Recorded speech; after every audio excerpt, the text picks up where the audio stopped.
Halo, salam dan bahagia untuk guru-guru hebat dimanapun Bapak Ibu berada. Perkenalkan, saya Denny Junianto. Saya seorang guru matematika SMA Katolik Santo Petrus Pontianak, Provinsi Kalimantan Barat. Pada kesempatan kali ini, saya akan berbagi praktik baik terkait dengan pembelajaran berdiferensiasi yang sudah saya implementasikan di dalam kelas saya.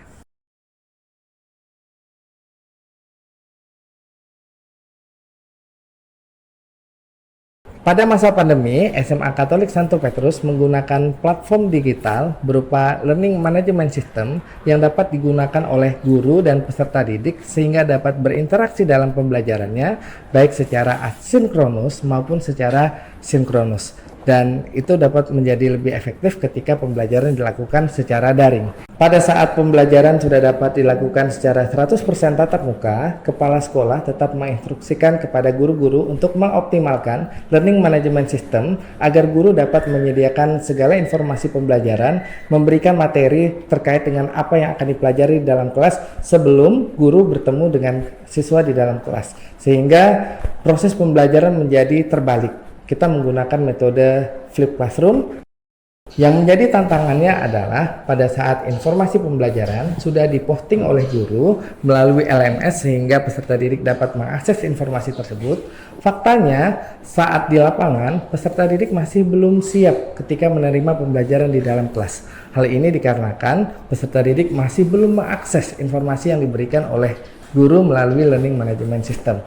Nah, saya berinisiatif untuk meminta peserta didik membuat jurnal belajar saat mereka melakukan pembelajaran mandiri di rumah mereka masing-masing. Pembelajaran berdiferensiasi dilakukan untuk memenuhi kebutuhan belajar peserta didik. Adapun berbagai macam strategi yang dapat dilakukan dalam pembelajaran berdiferensiasi, yang pertama terkait dengan kontennya, yang kedua prosesnya, dan yang ketiga adalah produknya. Pada praktik baik yang akan saya bagikan kali ini, saya akan berfokus kepada konten dan proses terkait dengan diferensiasinya. Pada pra-pembelajaran, guru menyiapkan sumber belajar yang beragam, seperti modul dan video pembelajaran. Terdapat pula jurnal belajar yang dapat diisi oleh peserta didik. Guru kemudian memberikan instruksi secara tertulis sehingga memudahkan peserta didik melakukan pembelajaran secara mandiri. Peserta didik akan mendapatkan notifikasi dari postingan yang dibuat oleh guru.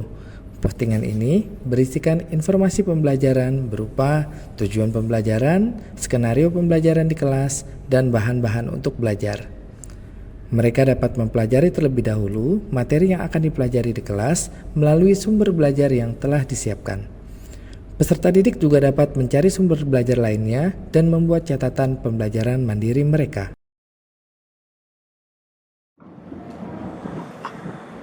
Beri salam. Selamat pagi, Bapak. Selamat pagi, silakan duduk semuanya. Bagaimana kabarnya hari ini anak-anak? Baik. Oke, baik semua ya. Ya, Pak. Kalau untuk kehadiran hari ini? Datang semua. Hadir semua. Oke. Nah, seperti yang sudah Bapak sampaikan di classroom kalian, Bapak sudah menginformasikan untuk kegiatan pembelajaran kita pada pagi ini. Ya, udah pada diakses? Sudah. Oke, jadi Bapak sudah menyampaikan beberapa materi pembelajaran gitu ya. Ada modul, kemudian ada video pembelajaran, dan juga ada jurnal belajar yang perlu kalian isi. Sudah diisi semua? Sudah. Oke. Jadi tujuan pembelajaran kita pada pagi ini adalah kalian bisa menyelesaikan masalah terkait dengan turunan fungsi aljabar.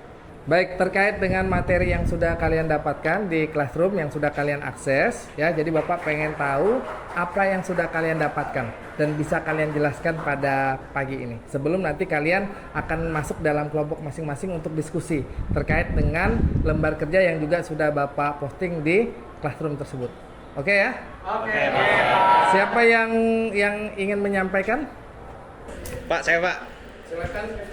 Ya, jadi sebelumnya sudah saya pelajari yang Bapak kirim beberapa waktu lalu. Jadi yang saya pelajari itu ada fungsi naik, fungsi turun, dan titik stasioner ya Pak ya. Nah, syarat-syarat dari tiga itu ya. Satu, fungsi naik ialah f faksion x lebih dari 0. Betul ya Pak ya? Ya. Lalu untuk fungsi turun ialah kurang dari 0, F aksen X-nya, mohon maaf. Lalu untuk titik stasionernya F aksen X-nya sama dengan 0.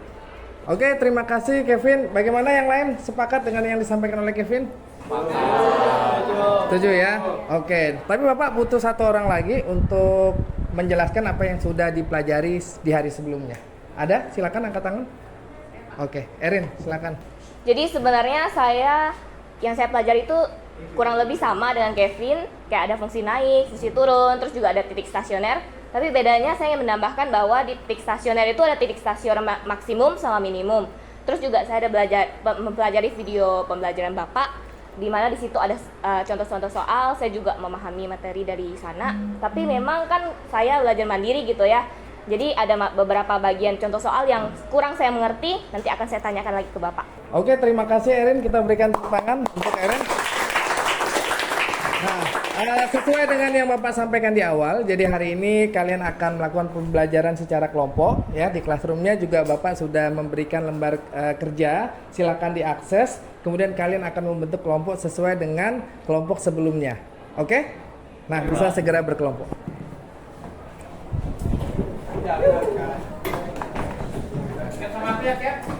Kalian pakai musik karena di melakukan. Jadi nanti penelitiannya.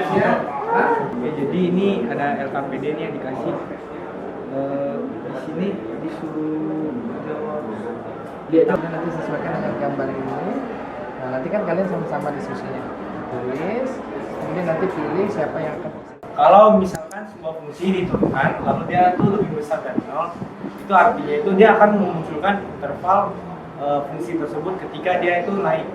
Contoh di sini ini fungsi ketika diturunkan dia lebih besar dari 0.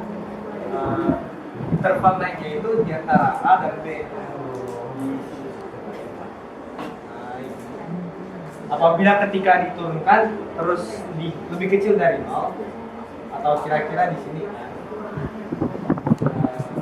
X 0. Ini artinya itu dia tuh grafiknya itu turun. Berarti dari interval B sampai C itu turun. Dan kalau dari C sampai D berarti ini adalah naik.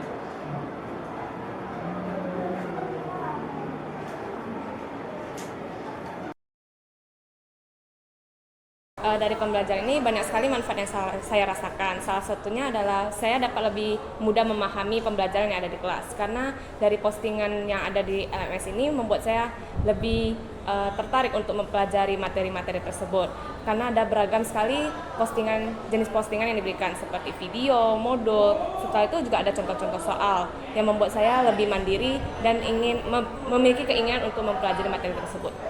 Dalam pembelajaran kali ini saya menjadi lebih fokus dalam memahami materi karena saya sudah mempersiapkan diri sebelumnya di rumah gitu kan, dengan melihat video, dengan membaca modul dan lain-lain.